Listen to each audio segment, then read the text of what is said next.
ရှမ်းပြည်နယ်အရှေ့ပိုင်းတာချီလေးမြို့မှာမြန်မာထိုင်းနိုင်ငံလူမှုစီးပွားလုပ်ငန်းများအဆင့်ပြေချောမွေ့စေရန်နဲ့ပြည်သူလူထုအရေးကိစ္စများကိုကူညီဆောင်ရွက်ပေးနိုင်ရန်ရည်ရွယ်ပြီး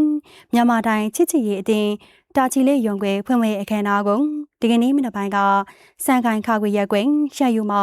ကုန်တိုက်အဟောင်းရှိမှရှိတဲ့အဆိုပါအသင်းရုံးနေရာမှာကျင်းပပါတယ်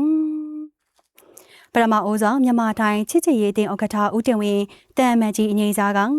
အဖွင့်ကြိုဆိုနှုတ်ခွန်းဆက်စကားပြောကြားပြီးတာချီလေးမြို့မိမြို့ဖတူကကျေးဇူးတင်စကားပြောကြားပါတယ်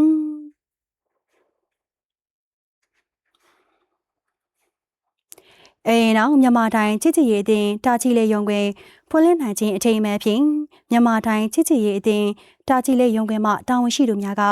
တယောက်လာကြသူများအောင်အမတ်တရလက်ဆောင်များပြည့်ပြီးမြန်မာတိုင်းချစ်ချစ်ရေးအသင်းဥက္ကဋ္ဌဦးတင်ဝင်းတန်အမတ်ကြီးအငိမ့်ဆောင်ဒုတိယဥက္ကဋ္ဌဦးဝင်းမောင်စစ်တမ်းမှုအငိမ့်ဆောင်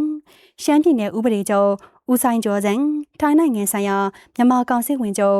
ဦးမင်းကျော်လင်းရှမ်းအရှိပြည်နယ်အစိုးရအုပ်ချုပ်ရေးအဖွဲ့ခွဲအဖွဲ့ဝင်ဦးမင်းညုံခရိုင်စီမံခန့်ခွဲရေးနဲ့အုပ်ချုပ်ရေးကော်မတီဥက္ကဋ္ဌဦးတင်ဝေတုံမြို့မိမြို့ဖဦးစောမြင့်တို့ကမြန်မာတိုင်းချစ်ချစ်ရေးအသင်းတာချီလေးရုံခွဲကိုဖဲကျိုးဖြတ်ပြီးဖွင့်လှစ်ပေးကြပါတယ်။ဆက်လက်ပြီးမြန်မာတိုင်းချစ်ချစ်ရေးအသင်းဥက္ကဋ္ဌဦးတင်ဝင်းကအသင်းအဖွဲ့မှတ်ပုံတင်လက်မှတ်နဲ့အသင်းဝင်မှတ်တမ်းလာများကိုပေးရရန်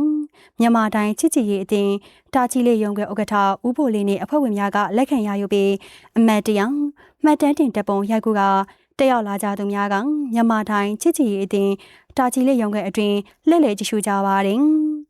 အဆိုပါအခမ်းအနားကိုမြန်မာထိုင်းချစ်ချစ်ရေးအသင်းဥက္ကဋ္ဌနှင့်အဖွဲ့ဝင်များခရိုင်စီမံခန့်ခွဲရေးနှင့်အုပ်ချုပ်ရေးကော်မတီဥက္ကဋ္ဌဦးတင်ဝေတုံမြို့နယ်စီမံခန့်ခွဲရေးနှင့်အုပ်ချုပ်ရေးကော်မတီဥက္ကဋ္ဌဦးကျော်စွာမျိုးခရိုင်မြို့နယ်အစည်းထိုင်ဌာနဆိုင်ရာတာဝန်ရှိသူများထိုင်းနိုင်ငံချင်းချိုင်းခရိုင်လူဝင်မှုကြီးကြပ်ရေးဌာနဒုတိယခရိုင်မှမစ္စတာပန်စွန်ပွန်နှင့်တာဝန်ရှိသူများမြန်မာတိုင်းချစ်ချစ်ရေးအသင်းတာချီလေးရုံခွဲဥက္ကဋ္ဌဦးဖို့လေးနှင့်အဖွဲ့ဝင်များမြို့မိမြို့ဖများနှင့်စီးပွားရေးလုပ်ငန်းရှင်များ